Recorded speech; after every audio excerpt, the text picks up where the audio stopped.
Bismillahirrahmanirrahim. Assalamualaikum warahmatullahi wabarakatuh. Bapak-bapak, ibu-ibu, mas-mas, mbak-mbak, khususnya adik-adikku sekalian yang dirahmati Allah dimanapun Anda berada. Kembali di IIP Channel bersama saya, IIP Wijayanto.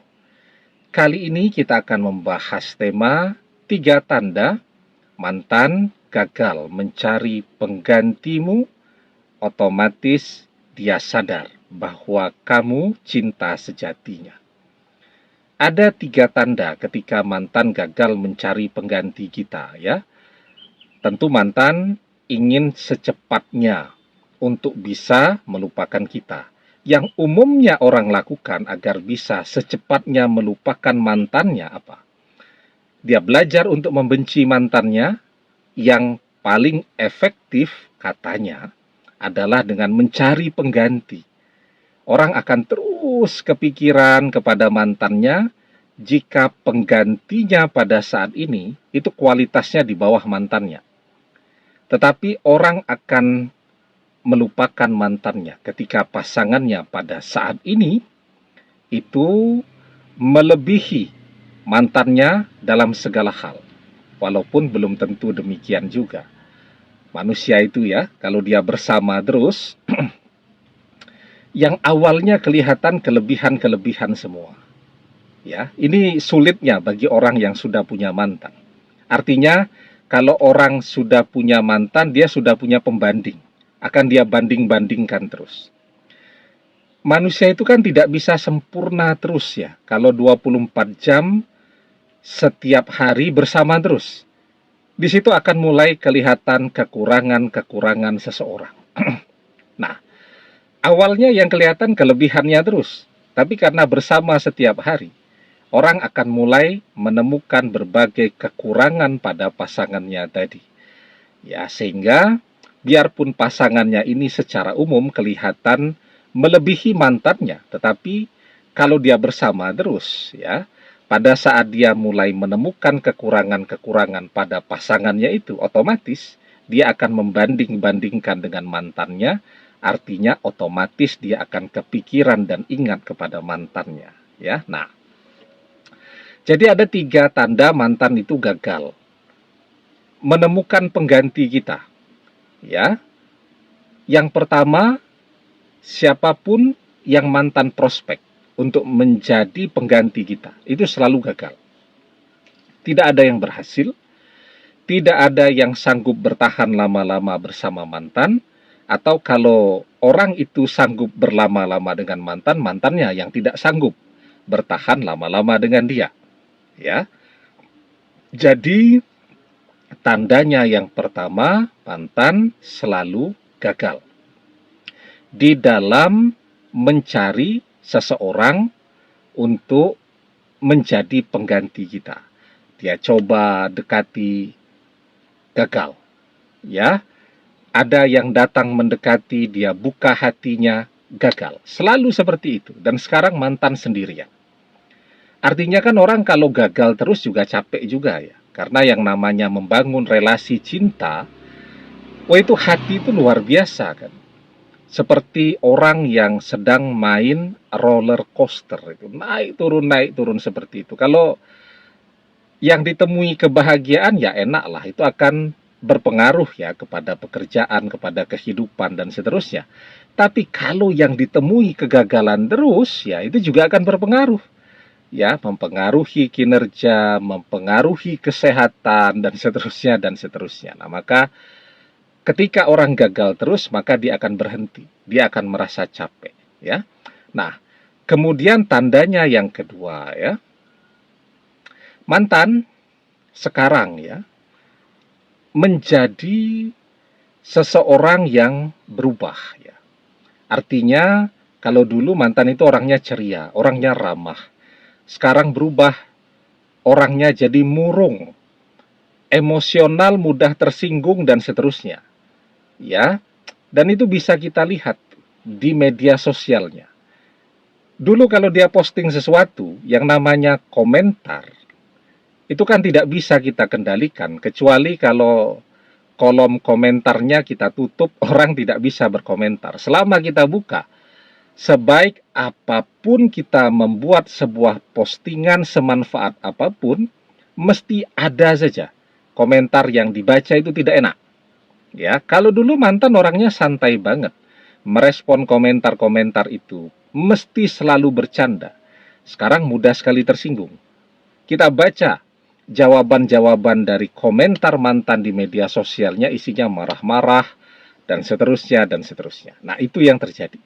Ya, mantan sekarang jadi orang yang murung, ya, orang yang pendiam.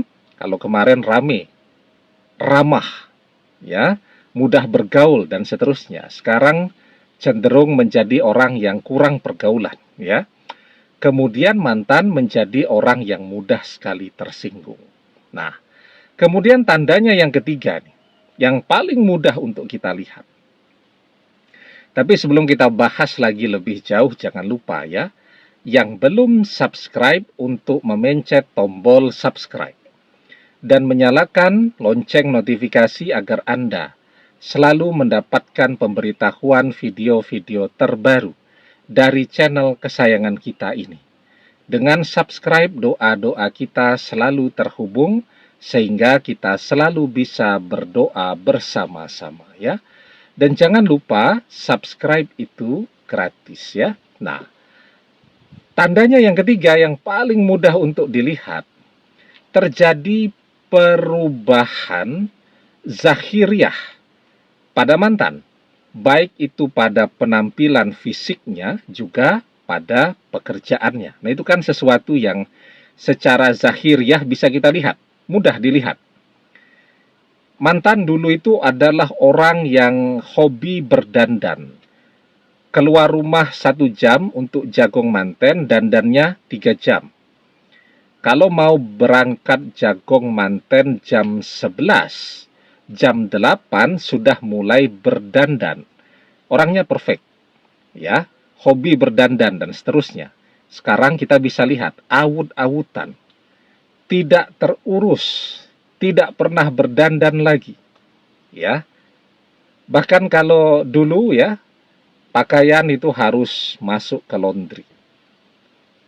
Paling tidak pakaian untuk kerja, pakaian untuk kondangan dan seterusnya, rapi semuanya.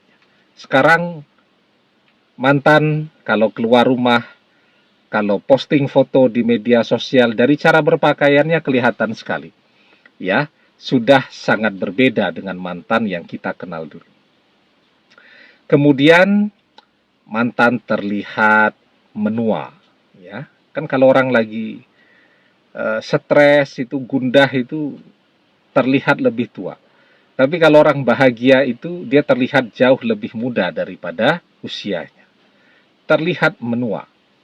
Apakah mulai bermunculan kerutan-kerutan di wajahnya? Apakah mulai terlihat uban di mana-mana ya? Uban itu kalau muncul kan tidak cuma di rambut, di alis, di kumis, di mana-mana bisa muncul uban, ya, kelihatan bermunculan uban di mana-mana, ya. Nah, atau kita bisa melihat terjadi perubahan fisik pada diri mantan. Kalau dulu mantan sangat memperhatikan berat tubuh idealnya, sekarang mantan jadi sangat kurus, ya, karena mungkin kehilangan selera makan, banyak yang difikirkan. Atau malah sebaliknya, jadi overweight, jadi kelebihan berat badan, overweight, ya. Kenapa? Kadang-kadang orang stres itu ada yang kehilangan nafsu makan, tapi ada juga yang mau makan terus. Padahal kita tahu persis, mantan adalah orang yang sangat memperhatikan penampilannya, bentuk tubuhnya, berat badannya. Sekarang jadi tidak diperhatikan, ya. Sehingga kelihatan perubahan yang luar biasa pada penampilan zahiriah mantan. Dan juga pada pekerjaannya, itu kan juga hal-hal yang zahiriah. Mantan kehilangan pekerjaannya, atau kalau dia berbisnis jadi bangkrut, ya, dan lain-lain. Nah, jadi kita bisa melihat hal-hal itu dengan sangat mudah, ya. Dan itu menunjukkan bahwa mantan tidak bahagia.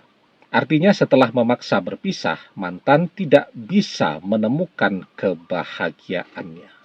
Nah, di situ dia otomatis akan menyadari bahwa ternyata cinta yang sejati yang dia cari adalah kita. Nah, jadi manusia itu butuh belajar begitu. Untuk apa? Agar dia belajar untuk bersyukur dengan sesuatu yang sudah dia miliki atau pernah dia miliki. Agar kebahagiaan, kenikmatan di dalam hidup kita ini selalu bertambah. Kalau kita tidak pandai bersyukur, maka yang terjadi adalah azab untuk hati, ya, azab di dunia dan seterusnya. Maka di dalam surat Ibrahim ayat yang ke-7 kita diajarkan, la in syakartum la azidannakum wa la in kafartum inna azabil lasyadid. Allah Subhanahu wa taala berfirman, jika kalian pandai bersyukur dengan nikmatku, maka akan aku tambahkan nikmatku untuk kalian. Tetapi jika kalian tidak pandai bersyukur, menjadi kufur nikmat, maka sesungguhnya azabku sangat pedih. Ya, nah, kegagalan-kegagalan itu yang mantan rasakan, yang terjadi dalam kehidupan mantan, karena dia tidak pernah bersyukur dengan kehadiran kita di dalam hidupnya. Demikian, semoga bermanfaat.